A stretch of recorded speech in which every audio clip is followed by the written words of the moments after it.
Welcome back to this next part. I believe we're on part 5 of the story of Edgar Sawtelle. And that last part, that was hard. I can't imagine this young boy who has no voice and is alone there with his dad and having such a tragedy happen and trying to find a way to find help. Heart-wrenching. Let's get on with the reading. This chapter is called Storm. When he closed his eyes, something horrid bloomed. There, a black petaled shape, boiling endlessly outward. In his body, he stayed beside his father, but in his mind, he stood and walked through the barn door. Outside, it was a summer evening, the sun set, the earth dark. He crossed the yard and entered the house, and inside he lifted an undamaged telephone receiver and spoke. No one replied. He was outside again. A windless rain began to fall, carrying down the night. He walked along the road, clothes drenched and hanging, and all was quiet, and he walked that way for hours. He heard a sound, the muffled crunch of tires on the icy driveway. The dogs began to bark. Some threw themselves at the closed door, drop gates to their outer runs. A man's voice shouting, the porch door slamming. The sounds drew him back until he was sitting beside his father once more. He tried to stand, but failed. At the last minute, he threw his weight to the side and scrambled along the barn floor in order not to touch his father. He lay panting. Almondine came from somewhere near the file cabinets and nosed his hand until he forced himself up. He went to the barn doors and threw them open. Blue snow, shadows bluer yet. He was almost to the house when Dr. Papineau appeared at the back porch door. "Edgar, your door was swinging wide," he began, and then stopped. His gaze moved to the barn. "What's going on?" he said. "Where are your folks?" All Edgar could do was stand before the man, trembling. His teeth chattered, and the muscles in his face began jerking, all out of control. Then one of his legs buckled, and he sank into the snow, and the last thing he saw was Dr. Papineau rushing forward. He woke in his parents' bedroom. He was lying on his side, facing the doorway, Almondine beside him. Dr. Papineau was leaning heavily against the kitchen cabinets, his back to Edgar, talking on the battered phone. "Yes," he was saying, "of course. For God's sake, Glenn, Gar Sawtelle's lying out there in this barn, and his son is in some sort of shock." No, I don't know. His hands are all bruised and cut up. All right, okay, yes. That must have been him. It was busted to pieces and hanging off the hook when I got here. I'm surprised it even works." There was a pause. "The feed meal," he said. "Maybe the grocery store. If she's not on the way back already, try to get a hold of her before. She has a truck. It's a brown Chevy with a topper." Uh-huh. And then he said, "No." The word had an air of finality to it. When he hung up the phone, he ran his hands through his white hair and heaved himself upright and turned and walked to the bedroom. "Son," he said. "Edgar." Edgar looked at him, tried to sit up. The old man put a hand on his shoulder. "Just lie back," he said. "Do you know what's happening here?" "I shouldn't have left him. He won't stay warm out there." "Edgar, I can't understand when you signed." Dr. Papineau stood and turned back to the kitchen. "I'll get you a pencil and paper." As soon as he was out of the room, Edgar was up, running through the kitchen. But his sense of balance had gone awry. He crashed into the table and fell, and by the time he got up and opened the porch door, Dr. Papineau had him by the arm. For a moment he hung suspended in mid-stride above the back steps. Then Dr. Papineau couldn't hold on, and Edgar fell into the snow just beyond the stoop. Before he could move, Dr. Papineau was on top of him. "Hold on," he said. "I don't want you going out there. There's nothing you can do right now, and seeing him like that is going to make it worse later. Come inside and wait with me, okay?" For an old man, Dr. Papineau was surprisingly strong. He lifted Edgar out of the snow by the back of his shirt. Edgar felt the buttons in front straining to pop as he got his feet beneath him. "Can he walk okay?" He nodded. The snow where he had fallen was stained red from the cuts and gashes on his hands. They walked into the house, Papineau's hand firmly on Edgar's shoulder. Edgar sat at the table and looked at the veterinarian until the old man looked away, then stood and began to make coffee. Edgar walked to the corner of the kitchen and sat on the floor near the heat vent, letting the air blow across his feet. He clapped for Almondine. She came and stood beside him and breathed and leaned against him. The cuts on his hands stung as if they had burst into flame. "There's coffee," Dr. Papineau said after a while. When he didn't answer, Dr. Papineau took a cup from the cupboard and filled it and sat back down at the table. He looked at the phone and the clock and the boy. "I'm sorry about all this, Edgar," he said at last, "but one thing I've learned from all these years of veterinary has been to attend to the living. Your dad's out there, and I'm sorry there's nothing we can do for him. But it isn't going to do anyone any good for you to go out there and drive yourself crazy. I know that's hard, but in time you'll see it's true. Everyone loses people, you understand? It's terrible. It's a tragedy for a boy like you to have to deal with this, but there's nothing you or I or anyone else can do now but wait until people get here who know how to handle this." Dr. Papineau's voice was calm, but his thumb was twitching and thumping on the table, and he'd put one hand over the other to steady it. Edgar closed his eyes and let the black petaled thing twist before him, and after a while he was walking along the dark road again, and the rain was falling, and the longer he walked, the narrower and more overgrown the road became, until at last it was almost a comfort. When Almondine lifted her head, he heard the sirens, faint at first, then louder as it topped the hill. He looked at his hands. They were windings of white gauze around each palm, neatly secured with medical tape. Dr. Papineau must have dressed them with bandages, but he didn't recall it.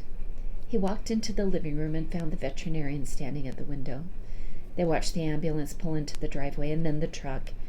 Edgar's mother sat on the passenger side. She turned to look through the window as the truck passed the house, her face blank with shock. Edgar walked to the kitchen and sat by the register again. Dr. Papineau opened the kitchen door and went outside. Edgar heard men's voices, and in a few moments his mother knelt beside him. "Look at me," she said hoarsely. He turned, but he couldn't meet her gaze for long. "Edgar, how long were you out there?" When he didn't answer, she said, "The operator got a call around 2:00, but no one spoke. That was you." He nodded. He watched her face to see if she already guessed how much he was to blame, but she only bent her head to touch his and wrapped her arms around his shoulders. At her touch, a flame rose in him and ate him alive, and when it was gone, he was left sitting hollowed out in her arms. "I know what you're thinking, Edgar," she whispered. "Look at me. This wasn't because of you.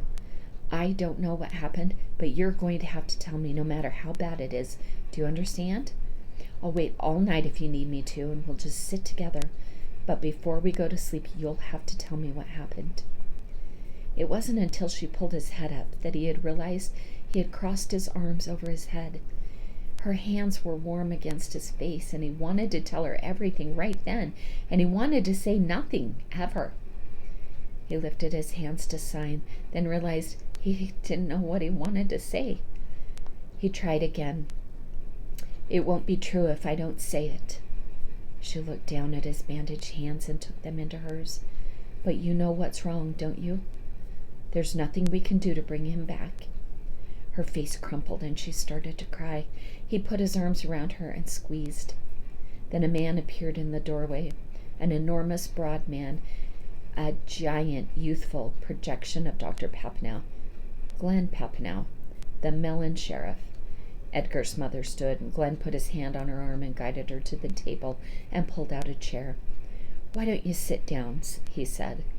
Glenn Papineau pulled out a chair and sat too, his parka rustling as he moved, the chair creaking under his weight. From the way things look out there, he was carrying something heavy. "A bucket of scrap metal when it happened," Glenn said. "It's possible he had a stroke, Trudy." There was a long silence. "Is there somebody I can call for you?"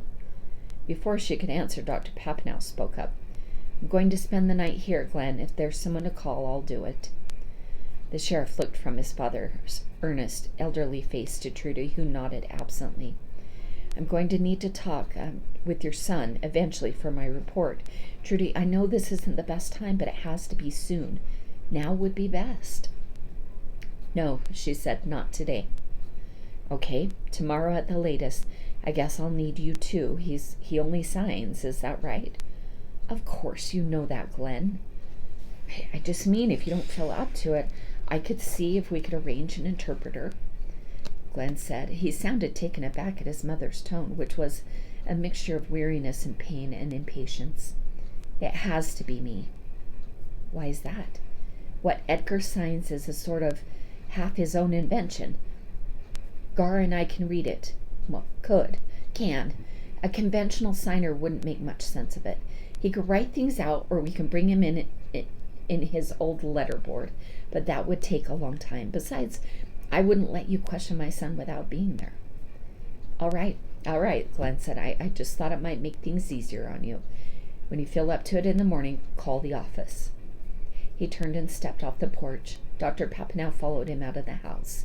They talked outside on the stoop, voices low, and suddenly Edgar's mother stood up and strode to the door.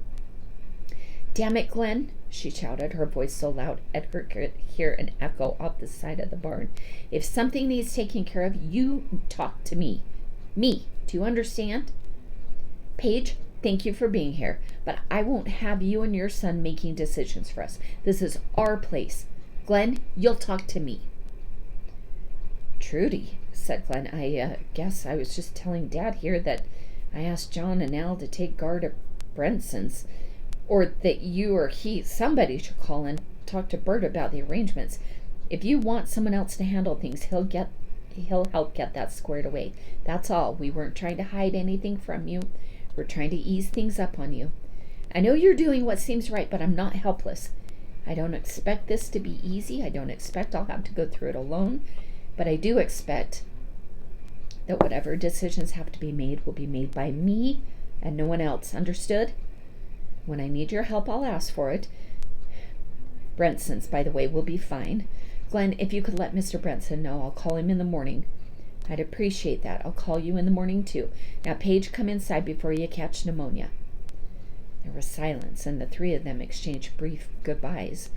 Dr. Papineau came inside, and Edgar's mother walked into the living room and watched the ambulance and the squad car maneuver up the driveway and onto the snow-packed hill toward Mellon. After the taillights had disappeared, Trudy walked into the kitchen. Paige, would you mind making some dinner? Anything you'd like? We need to go out to the kennel and... Hold it a second, Dr. Papineau said gently. Are you sure you wouldn't rather I took on the chores? That way you and Edgar could spend some time talking. No, we need dinner. And that's much too quiet a thing for either one of us to be doing. Edgar's going to come out to the barn, and when we come back, the best thing in the world would be if dinner was ready, assuming we can find an appetite. She turned to Edgar. Edgar, can you come out to the kennel and help with the chores?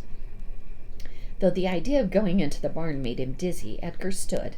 His coat lay on the bedroom floor, and by the time they walked out the door, Almondine at their side, Dr. Papineau had taken a white package of butcher-wrapped meat from the refrigerator and was standing and looking into the cupboards. Outside, Trudy stopped and took Edgar by the shoulders and wrapped her arms around him. She whispered in his ear, Edgar, if we want to keep this place, we have to look like we can do it right from the start. I don't know if I should ask you to do this, but I'm going to anyway. Listen to me, honey. If I should ask you to do this, I want you to... Can you please walk back into that barn with me now? We'll do it together. I know it'll be bad. And if you just can't, then we won't, okay? But believe me, when I say that the sooner you go in there, the better it will be. She leaned back and looked at him. He nodded. Sure? No. He smiled a little, and so did she, and her eyes grew wet all of a sudden. I couldn't without you. I know that. You won't have to go there without me for as long as you need. When they came to the barn, she unlatched the doors without a pause and threw them open wide. The aisle lights, so feeble in the daytime now, fanned across the snow, casting Edgar's and his mother's shadows back along the snowdrifts. Almondine trotted in ahead of them without stopping to think about it. Edgar walked inside and turned and pulled the doors closed, concentrating on the dimming light against the trees opposite of the doors as they came together. Then the three of them stood in the kennel aisle. The dogs were so quiet he could hear his breaths and his mother's. The door to the workshop was open.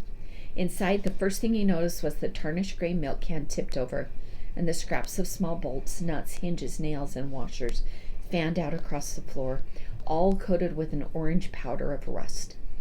He had only the vaguest memory of seeing the milk can before his mother grasped the lid of the canister and leaned back. He helped her, and it whomped upright. They collected the scrap with their hands and dumped it into the canister. The rust left an orange stain on the gauze bandages on Edgar's palms. When they had collected all the scrap, they took out the broom and dustpan and swept and dumped the dust into the milk can. And together they wrestled the thing back under the mow steps. They thought they had swept up something unnameable and put it in the canister, and it was understood between them that they would never move it, never empty it, never touch it again. They fed and watered the dogs and cleaned the pens and tossed in fresh straw. Edgar scooped a coffee can full of quicklime from the bag by the back door and wheeled the manure down the path. After he had dumped the manure, he dusted it with the quicklime. He found his mother in a whelping pen when he returned. One of the newborn pups had died, perhaps in fright from all the noise. Perhaps the mother had panicked and stepped on it. Trudy stroked it, two-fingered. She and Edgar took it to the medicine room and put it in one of the thick plastic bags they kept there. Edgar took it from her and set it outside in the snow. The pup's body was still warm through the plastic, as though the mother had lain next to it even after it had died. When he came back inside, his mother was waiting for him. Her voice shook, and she put her hands on his arm so he couldn't turn away. "I want you to tell me what happened," she said. "Now, if you can, before we go back." He began to sign. He told her most of it, how he'd found his father lying there, how he had dialed the phone and left the receiver hanging, but he didn't tell her how he had nearly knocked himself down trying to drum a voice out of his chest. He didn't tell her about the thing that boiled and turned when he closed his eyes, or the road he'd walked down, or the rain. When he finished, she was quietly crying. They stood, arms around each other, and at last they pulled on their coats and extinguished the lights. The snow had stopped falling, but the wind rushed against the barn, whirling the dry snowflakes into frigid galaxies. Clouds hung low over the trees, the sky barricaded in gray. They crossed to the house. Almondine puffed along beside them. Behind the steamed, translucent kitchen window, Dr. Papineau appeared for a moment at the sink, then stepped out of sight. When they reached the porch, they paused to kick the snow off their boots, and they climbed the steps and walked inside.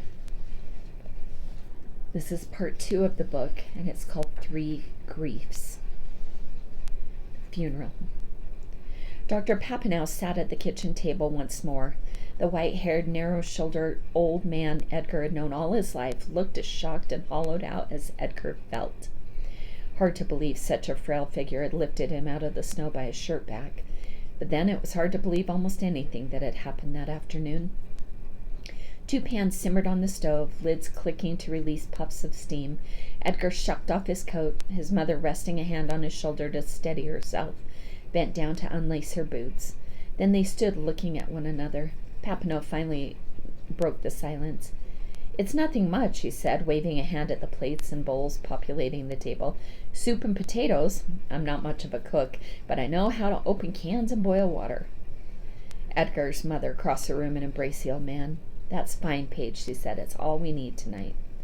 Edgar pulled out a chair and sat. Almondine stepped between his knees and pressed her head against his belly and leaned in, and he set his head in his hands and inhaled the dusty scent of her mane.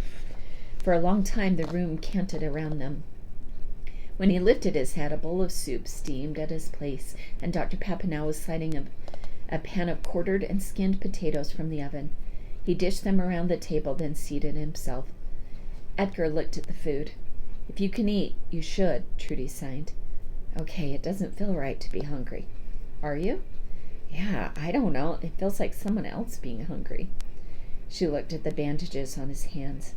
"Do they hurt?" His palms jangled and his left thumb throbbed, though he couldn't remember how he had sprained it.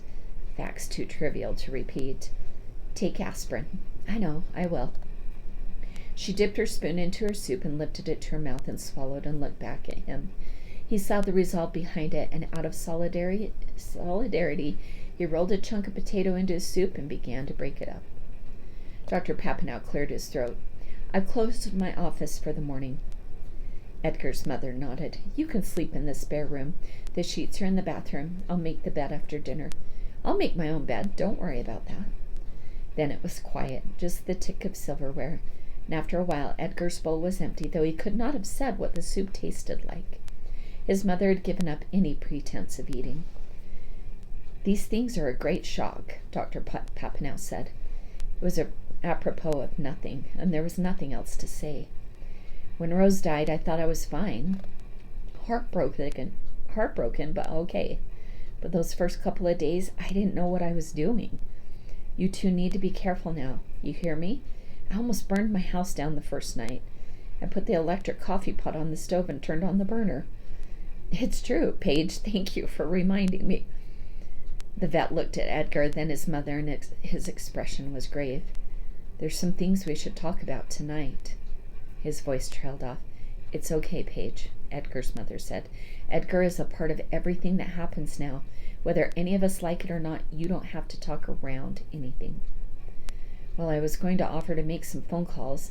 Edgar will need to be out of school for a few days. I wondered if you wanted to speak to Claude, let him know what happened. And if there were other people you wanted to call, relatives or whatnot, I could help you make a list. Edgar's mother looked at Dr. Papineau and nodded. Yes, but I would rather make the calls. Would the two of you clear the table? They all pushed back from their places. Dr. Papineau put the leftovers in the refrigerator, and Edgar piled the dishes in the sink, relieved to be moving. He ran water and watched the suds grow over the plates.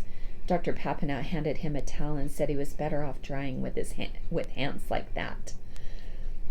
Edgar's mother walked to the counter and opened the telephone book and jotted some numbers on a scrap of paper.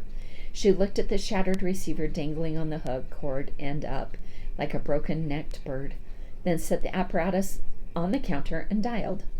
She held the receiver to her face two-handed and asked if she was speaking with the principal. She said that Edgar's father had died. Thank you, she said. No, I appreciate that. Yes, thank you. Goodbye. She laid the receiver on the counter, put both hands down, and took a breath. The speaker inside began to bleat from being off hook, and she pressed the hook to make it stop, then dialed again. Claude, she said, there's some news. I thought you should know. It's about Gar. Yes, he was working in the kennel this afternoon, and he had some sort of a problem, an attack of some kind. No, we don't know. Yes. There was a long silence. I'm sorry, Claude. I don't feel like that would be right just now. There's nothing. Yes, Paige is here. Yes, thank goodness for him. All right. Okay. Goodbye. Then she dialed a third number and asked for Glenn, speaking in a monotone. She arranged to meet at his office the next morning, and then she was quiet, listening to Glenn talk. Edgar could only make out the moth-buzz voice from the cracked receiver, not the words, but his mother began to fold over the counter, like wax softened in the sun, until her forehead almost touched the papers. Is that absolutely required? She whispered. Isn't there another? Yes, of course I know, but more moth sounds. All right, she said. Something in the sound of her voice made Edgar's legs go weak. Dr. Papineau asked him a question. He shook his head without understanding. The vet crossed to his mother and set his hand on her shoulder, and she pushed herself upright again. Stop now, Dr. Papineau said. When she'd finished, he took the receiver from her hands and set it upside down on the hook. That's enough for one night. She looked back at the old man, corners of her mouth tucked, eyes shining. Okay, she said. That was harder than I expected. She walked around the table to where Edgar sat and put her arms around his shoulders, letting her hands sign in front of him. Are you okay? He tried to reply and found he couldn't. I want you to go to sleep now. What about you? I'm going to sit quiet for a moment. Go. There's nothing else to do. She was right. He knew. His mother was a pragmatist. Maybe from years spent training the dogs. Maybe she was born that way. He squeezed her forearms until he felt her pulse beneath his fingertips. Then he raised a hand to Dr. Papineau in silent good night. As though agreed upon beforehand, though it was not, he and Trudy slept in the living room. He'd carried a blanket and pillow downstairs, and when he sat on the couch, the power to go up and change his clothes deserted him. He pulled the hem of the blanket to his shoulders and drew up his knees and closed his eyes. A ring began in his ears, perhaps lurking there all along, but apparent only when the weight of the blanket dulled his senses. Half slumber took him. His mother and Dr. Papineau turned out the lights, and all was quiet. And then a succession of images came forward, resurrected by some crow-eyed part of his mind that would neither wake nor sleep. Fragmentary emotions possessed and released him, drawn like garments from a wardrobe and discarded, one after another. Below that chaos of imagery and memory, something so powerfully suppressed, he would barely remember it. The idea that everything once true in the world was now past, and 1,000 new possibilities had been loosed. And, following that, a clap of overwhelming shame. Sometime later, he opened his eyes. His mother had drawn a blanket around her in her chair. She was tucked up into one corner. He had a faint memory of her kneeling beside him and running her hand, warm and smooth, across his forehead, palm touching his brow and ending with fingertips entwined in his hair. He'd not opened his eyes in the moment. Her touch had released some tiny increment of the poison bound up in him that would, days to come, ripen into sorrow. And by the time he thought all this, he could no longer tell if he cares, if he could no longer tell if her caress had truly happened, or whether he had manufactured it out of necessity. The sleep that followed was black, nothing at all contained in it. Every rasp of snow against the windows roused him up on one elbow only to have him collapse again into sleep, saving between one world and the other. Papineau snored upstairs in the room they had once prepared for Claude. The sound penetrated the living room ceiling like the lowing of a distant cattle. Moo, moo. He woke again when he sensed Almondine walking away from him, and in the dark he watched her press her nose against the blanket wrapped around his mother, scenting her as carefully as she must have scented Edgar the moment before. She stood for a time, panting softly, then returned to the center of the room. She circled and downed at as their gazes met. Her ears shifted forward, and after a while her eyes narrowed, then opened wide, then narrowed more, the liquid glint of them waxing and waning in the darkness. Finally she sighed and slept.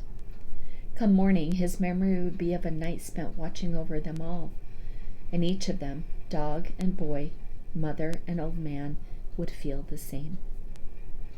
They walked to the barn at first light. The cold was fearsome, the sky above dilute and punctured by stars.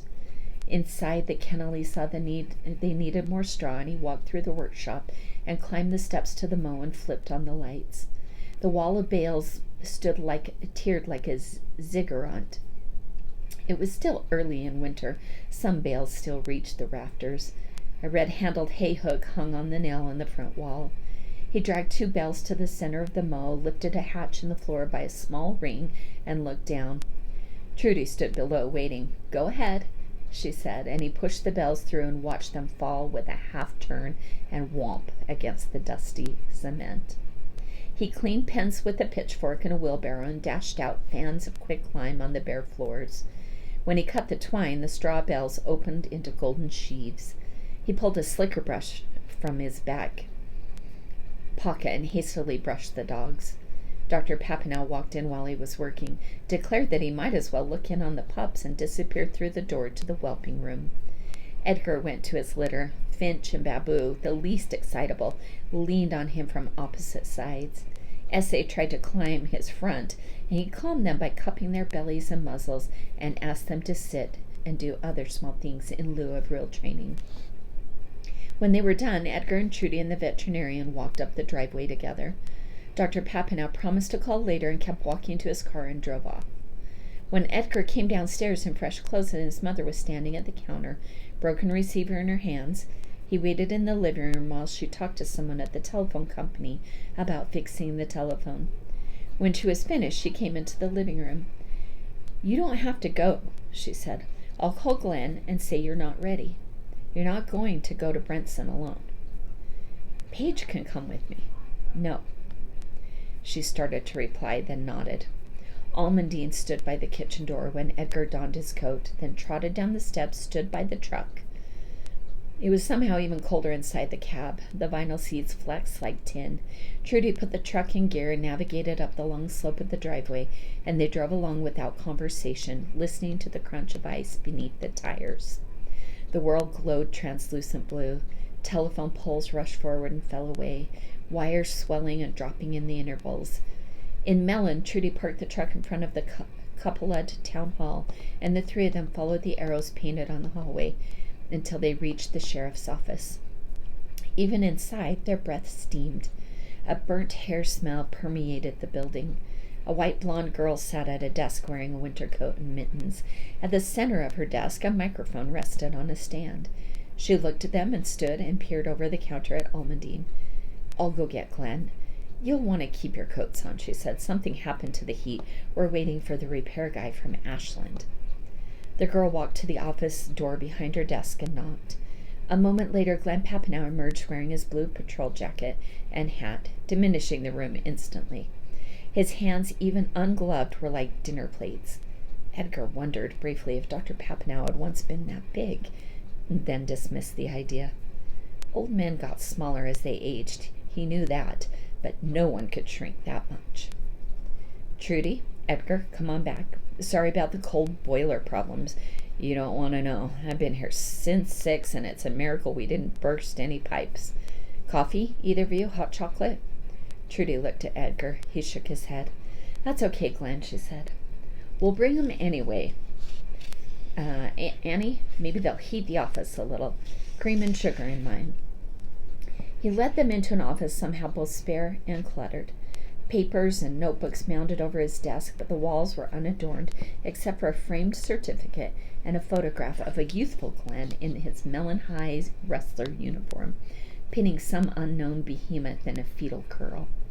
In the picture, Glenn was up on his toes, almost parallel to the floor, body rigid as a long, veined thigh, thick as a draft horse. The referee's arm a blur as he slapped the mat. Glenn had arranged 3 folding chairs in front of his desk, and he motioned for Trudy and Edgar to sit down, and then settled himself.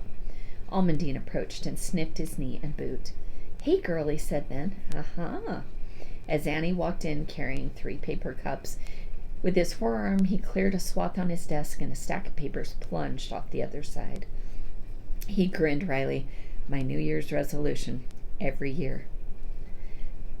"This one here's hot chocolate," Annie said, and she set the cups in the cleared space and piled the fallen papers on the desk with an expression of despair. "They're here if you want 'em," Glenn said, gesturing at the steaming cups. He made a production of opening his notebook and clicking the end of his pencil. "Okay," he said. "What we've got to do here is record what happened. It's just procedure. We want to do this fast before anyone forgets anything. I apologize about this. I know it won't be pleasant. The fact is, Pop came in this morning and gave me hell." He paused as if suddenly embarrassed. Edgar thought to have referred to his father as Pop. "It's okay, Glenn," Trudy said. "Just ask whatever you need to. Edgar will sign his answer to me." "Okay, then. Trudy, when did you go into town?" "Well, it was 11:30 or so when I left." Glenn scribbled in his notebook. "And Edgar, were you home all day?" He nodded. "When did you first think something was wrong?" Edgar signed his answer, and he was working in the mow, and he noticed the dogs barking, his mother said. When he came downstairs, Gar was lying on the floor. "You were in the mow?" "We train up there when it gets cold," Trudy said impatiently before Edgar could reply. "You know that. You've been up there yourself." "Yeah, I have. I'm just asking to be complete. You were up there with some dogs?" "Yes, 2 dogs from my litter." "The dogs that were barking were downstairs?" "Yes." "How long had you been in the mow?" "An hour, maybe longer." "You wear a watch?" "I have a pocket watch. I didn't have it with me." "Is there a clock in the mow?" "Yes." Do you remember about what time this happened? You must know that from the telephone operator, Trudy said. Yes, there's a record of that, but I think it would be good to get it all down as long as we're doing this. I wasn't paying attention. It was after 1 o'clock, I know that. What sort of things were you doing with your dogs? Come-fors, proofing, stays, stay-aways. I had a hurdle set up. Do those things make a lot of noise? Not really. I mean, would your father have heard you upstairs? He would have heard the dogs running and my footsteps. Could you have heard him downstairs? What do you mean? If he yelled something, would you have heard him? He would have heard a shout, Trudy said, interceding again. We call up there all the time. With the door closed, you have to try a few times. Otherwise, it's easy to hear someone. Glenn looked at Edgar. And the door was closed? Yes. How about something spoken in an ordinary voice? Not with the door closed, Trudy said. With the door open, you can hear someone talking in the workshop. But you didn't hear a shout or anything, just the dogs. Edgar paused, and he shook his head. Glenn made a note and turned the page over. Okay, now I'm going to ask you a hard question, but it's important you tell me as much as you can remember. You were working up in the mow with some dogs. You heard barking. You opened the door. You came downstairs. What did you see? Edgar thought about it for a moment. I don't remember, he signed. His mother looked at him. You don't remember? No. But you told me about it last night. I mean, I know when I came downstairs I saw him lying there, but I don't remember it. I just know he was lying there. It's like I know it because someone else told me about it, not because I could see it. She turned to the sheriff. Glenn, he doesn't remember it much, just that Gar was on the floor. Well, that's okay. Sometimes that happens. What's the first thing you do remember? Running to the house. Is that when you called the operator? Yes. But that didn't work. No. Then what? I ran back to the barn. No, wait. I ran up to the road. I thought I might see someone driving by who could talk on the phone, but there was nobody. His mother repeated this. That was after you went into the house? I think so. You don't remember for sure? No, but I think I went back into the house. How did you get the phone? How did the phone get broken? He paused again. I don't remember. Pop says it was hanging in pieces when he got there. Yeah, I think I broke it. I just don't know when. Okay, you had them on the line and couldn't say what was wrong. Trudy, did you ever discuss with Edgar a plan for how he might call for help if needed to? No, not really. The assumption was that Gar or I would always be there.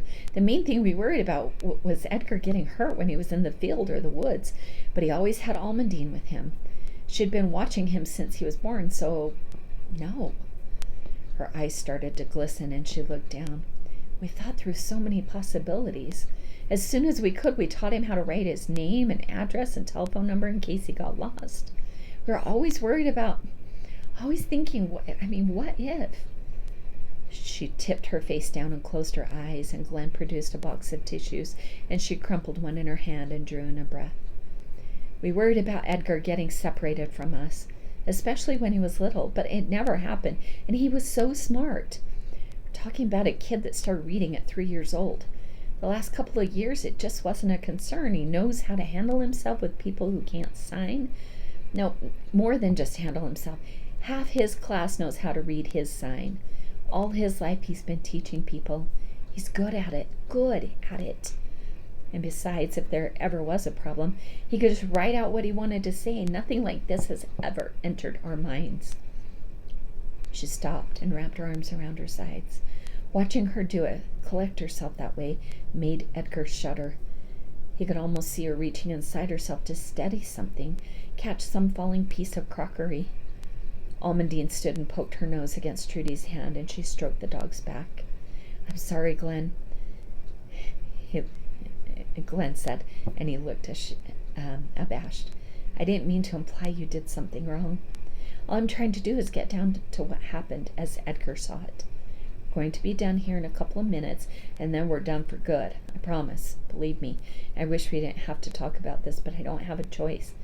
Edgar, how are you doing? Edgar nodded. Glenn sat back up and clapped his palms on his broad knees. All right, let me ask you both a question. Had Gar mentioned anything that might indicate he was sick? A headache, feeling tired, anything unusual? No, nothing, his mother said, and Edgar nodded in agreement. I thought a lot about that last night. If he wasn't feeling well, he didn't say anything. Would he have? Maybe not. He hated going to the doctor. He says... She paused a second and corrected herself. Said. I mean, they never fix things. They only make you feel worse. Who's your doctor? Jim Frost. Same as everyone else around here, I suppose. He can fill me in on Gar's medical history? He can. There's nothing much. The only thing that even remotely resembled a medical problem was needing glasses. Okay. This too, Glenn noted. All right, Edgar, I'm going to ask you to tell me what you remember about your father when you went back into that barn. I want to understand if he was conscious, whether you talked to him or what. He was awake when I came back. Did you talk to him? No, but he was breathing. Could he talk? No. What do you think had happened? I don't know. He wanted to clear the scrap buckets from under the workshop stairs. When I came downstairs, he was lying in the middle of the workshop. I thought he'd hit his head, but he hadn't. I opened up his coat. I couldn't see anything wrong. Then what happened? Then he stopped breathing. There was silence in the office. Glenn looked at Edgar and grunted sympathetically. That's all? Yes. And then Pop showed up? I guess. You don't remember? No. What's the next thing you do remember? Waking up in the house, Dr. Papineau talking on the telephone. You don't remember walking back to the house? No. Do you remember doing anything after you went back to the barn, besides being with your father?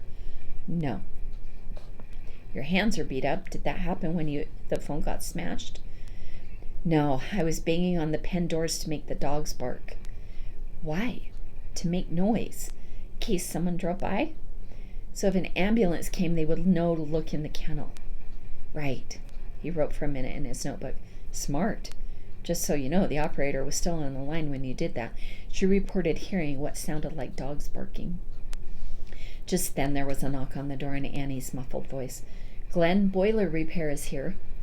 Okay, he said loudly. Send them downstairs, which I'll be there in a few minutes. He turned back to them. Among my glorious duties, I supervise certain aspects of maintenance, he grinned.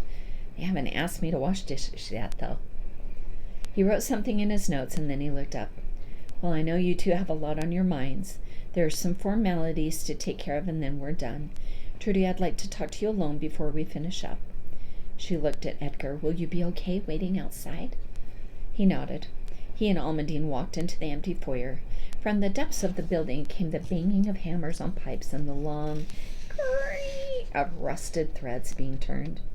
He looked at Annie's neatly arranged desk, the microphone, the plant, the canister of pencils, the trays of forms, but when he tried to focus on anything, his gaze kept skittering away. Almondine ambled into the hallway and down to the entrance, and he followed. On the street, a truck with the words LaForge Heating and Repair, Ashland, Wisconsin, was parked behind their pickup. The day had warmed, and the street was filled with a soup of brown slush. Pale icicles dispensed a procession of water drops from the diner's eaves. He opened the truck door and climbed in beside Almondine. Dr. Frost rounded the corner, and he entered the town hall through the door they'd just exited. Edgar tipped his head back and closed his eyes and pulled off his gloves so that his aching hands might go numb in the cold. His mother climbed into the truck and keyed the ignition, and they sat there while the truck idled. A semi passed on Main Street, slush flying in its wake. Further on, the little white spire of the Presbyterian church rose against the blue sky. She put her hands on the steering wheel and straightened her elbows.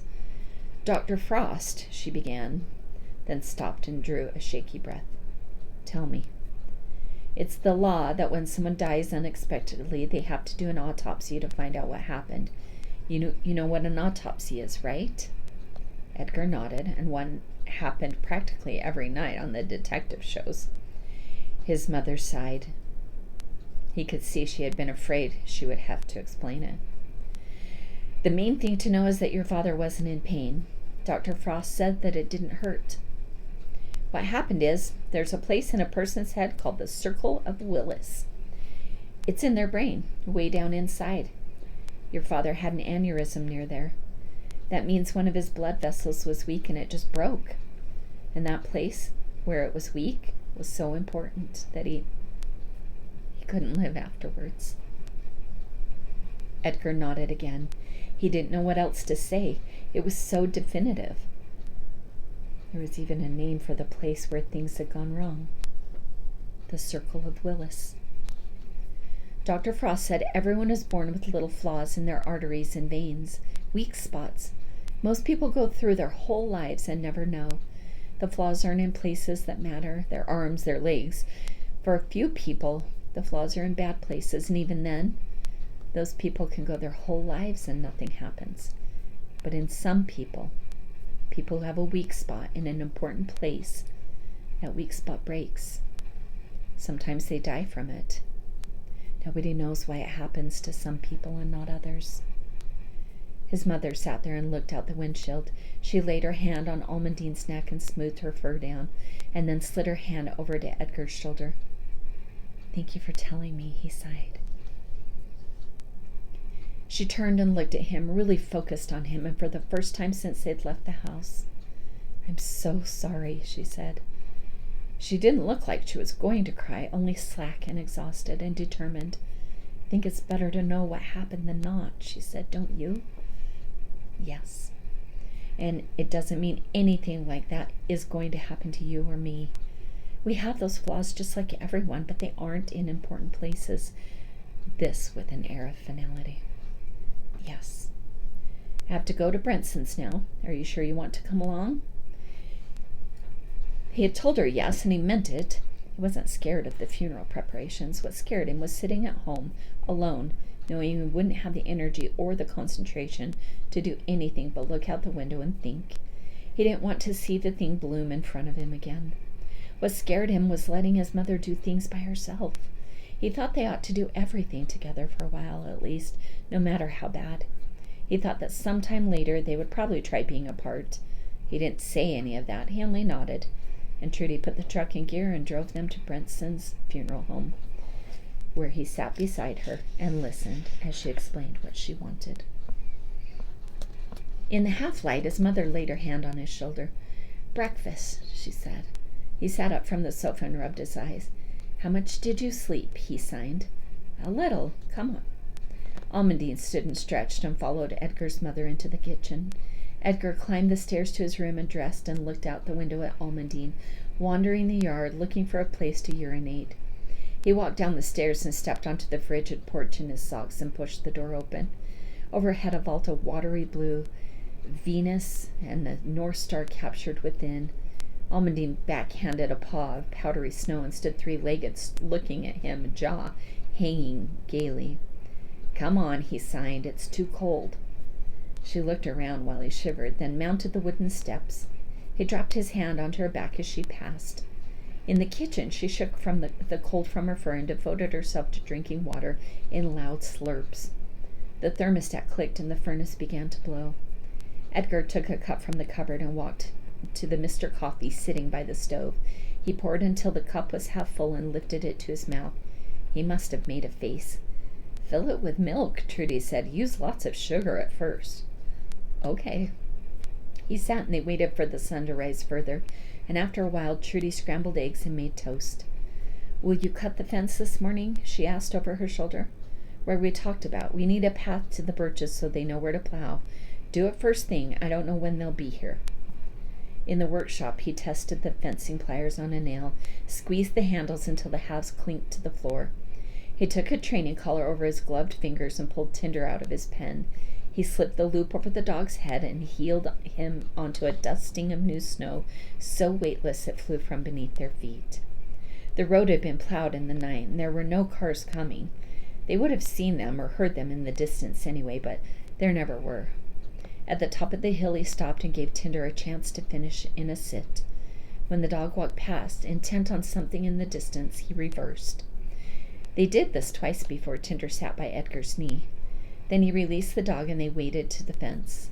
He pulled the pliers from his pocket and he cut the barbed wire and spiraled the ends back along the fence, and they broke a path through the calf-deep snow. The sun glaze on the drifts cracked into plates underfoot.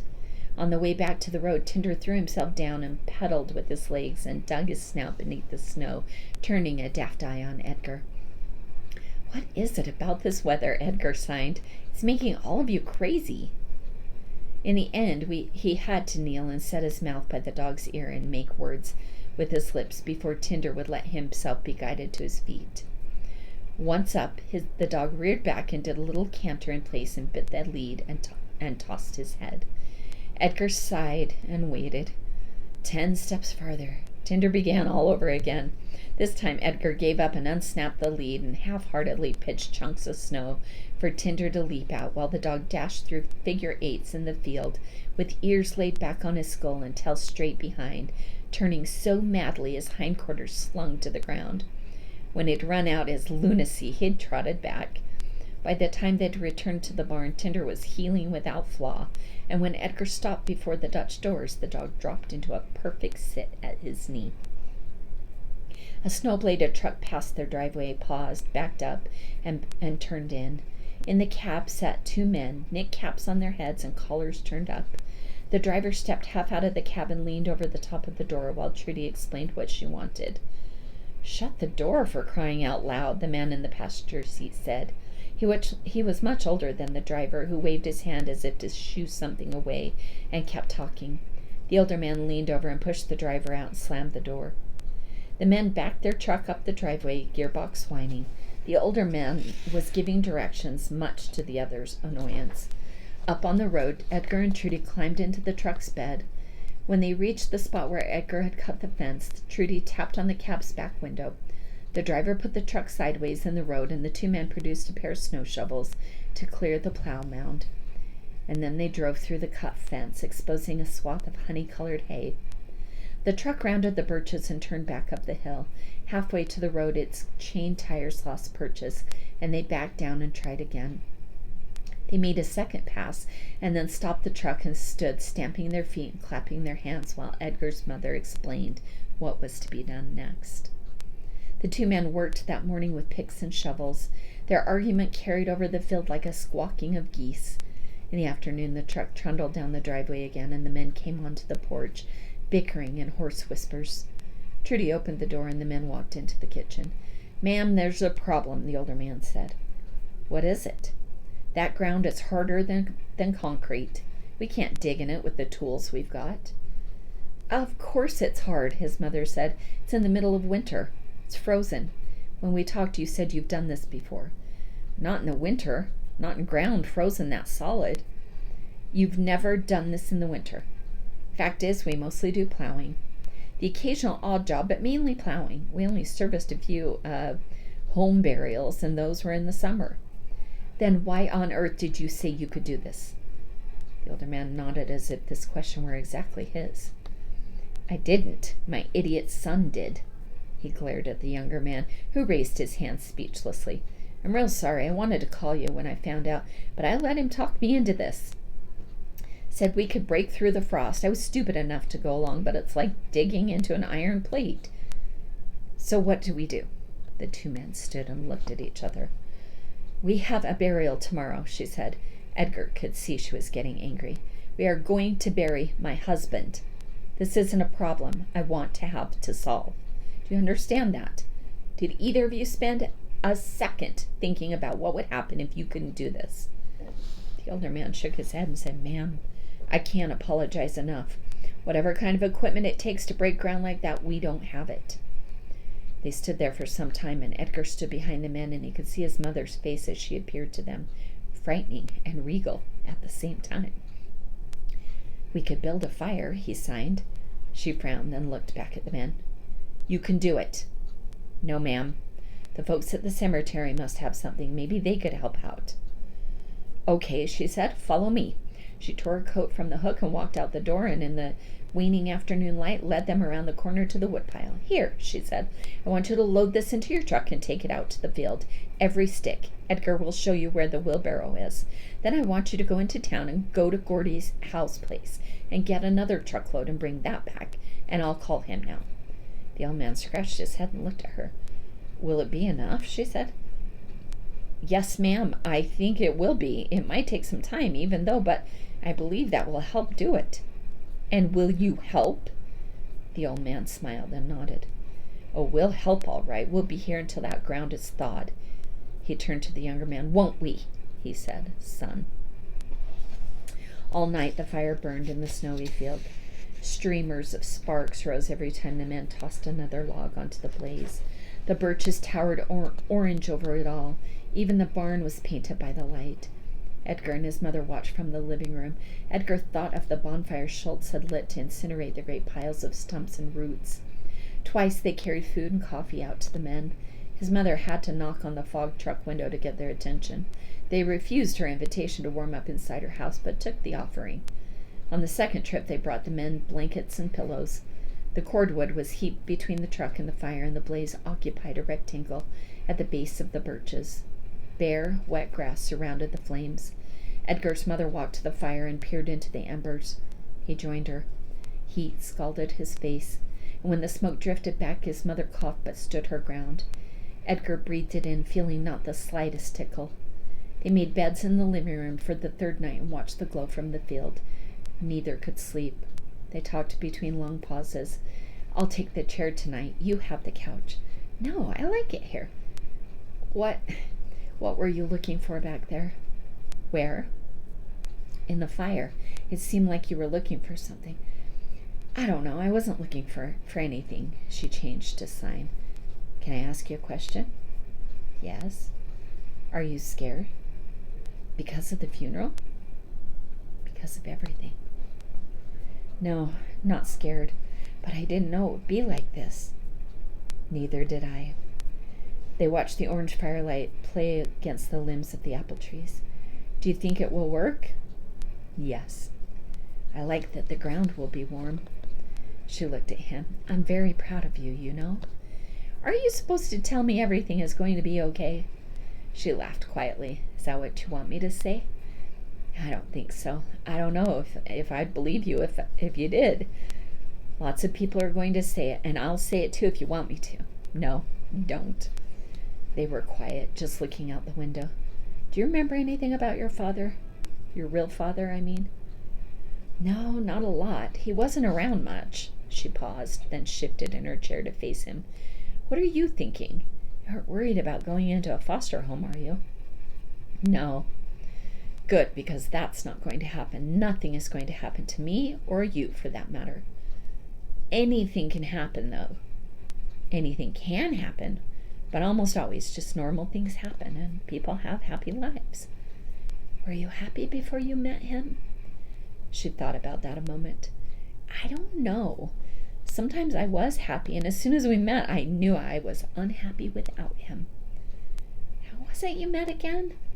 And she smiled, in a good way. "You'd only be disappointed in the details." "You aren't ever going to tell me, are you?" "I will, if you have to know." He thought then about all the stories his parents had drawn out, how his father, usually so serious, had enjoyed the game of it, and how that made him enjoy it too. To know that one story was truer than all the rest might make it as if all those moments had never happened. And perhaps it was better if they'd met many times in many circumstances. "No," he signed after a while. "Don't tell me." He motioned toward the orange blaze in the field. "Should we take anything else out? I think they're getting on just fine." "Good night, then." "Good night," his mother whispered, and after that they were quiet. In the chapel, there was a casket in the front, and from the moment he saw it, Edgar stopped remembering things in order. The drone of the minister's sermon, candles burning, Dr. Papineau sitting with them up front. At one point he turned to view the mourners, 30 or 40 scattered throughout the pews. Claude's was not among the faces he saw. Afterward they sat in Dr. Papineau's car and followed the hearse along the main highway, onto County C, turning at last up Town Line Road and passing through the overhang of trees. They stopped where Edgar had cut the fence. Glenn Papineau was one of the pallbearers, as was one of the men from the feed store. In all, a dozen of them walked across the field. Graveside, the man from the funeral home, began to speak. Snatches rang back from the barn as if endorsing only a fraction of his words. Then a pair of headlights flickered through the bare trees. A car came to a stop and Claude appeared on the path entrance. More cars and pickups began to appear in a long line. The proceedings stopped and everyone turned. Doors opened, slammed. Voices rang tinny in the cold air, and Claude waved someone along. A man leading a dog. It was Art Granger and Yonder, both limping with arthritis. Then Mr. and Mrs. McCullough with Hayes, the third Sawtelle dog their family had owned. Then Mrs. Santone with Dearie. Then a lone woman with her dog, a curve of slack in its leash. A young couple with a boy and their dog. The dog's exhalation plumed whitely over their heads as they came down the field. For a long time, people kept appearing at the top of the path. Trainers who had adopted yearlings, men whose voices had sped across the telephone lines in conversation with Edgar's father, and Claude directed them along. There was a man Edgar recognized from Wyoming, another from Chicago, but most were from around this countryside, from homes that looked after Sawtelle dogs. Claude stayed on the road and directed them all down the path until the last of them had passed, and they all stood in long arced rows around the birches. Edgar looked at the dogs and then across the field at the house.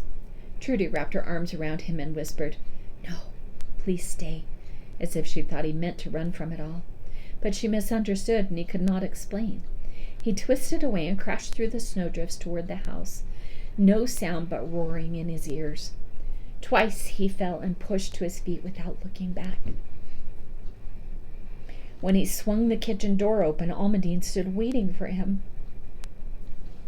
Gotta get a tissue.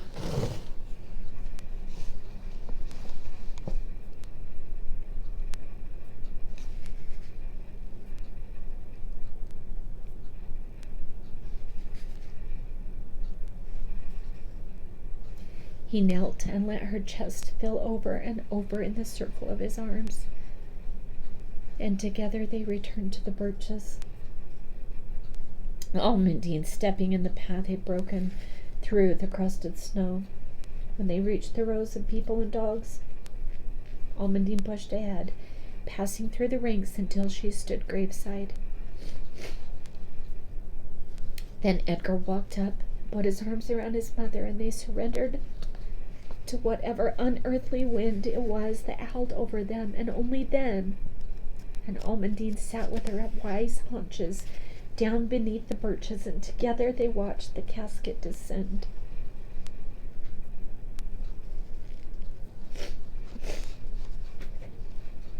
They'd brought with them pies and casseroles, sliced cheese and ham, bowls of black and green olives, sweet pickles, miniature slices of breads, fanned like playing cards next to sauces of mustard and mayonnaise. People milled around Edgar and Trudy, murmuring reassurances. Pressing hands on their shoulders, Almandine passed through the crowd, quietly presenting herself. Many of the owners stayed outside with their dogs. Claude and Dr. Papineau had leashes so the owners might come in to fill their coffee cups and speak with Trudy.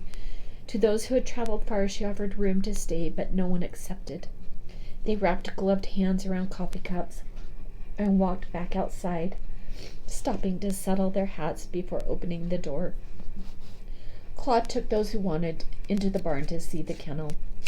Husbands began to come in to let their wives know the car was running. The last of the women washed and dried dishes while cars turned around in the driveway, headlights sweeping the living room walls. Someone came asking for jumper cables. The women patted their hands on dish towels and took their coats from the pile on the bed. And then only 3 visitors remained: Dr. Papineau, Glenn, and Claude. They stood on the back porch in the building in the bluing dusk. Dr. Papineau opened the kitchen door. "We'll take care of the dogs," he said. "Don't argue. Go lie down." Trudy nodded. "When you're done, come get some food," she said. "There's so much left." But afterwards, the trio walked up the drive. 2 pair of headlights brightened. Edgar watched the cars pull away. He mounted the stairs and pulled off his clothes and fell into the bed with barely the strength to thump the mattress for Almondine. And as soon as he did, she had settled herself beside him. He was asleep. Oh. I hope you needed a tissue too.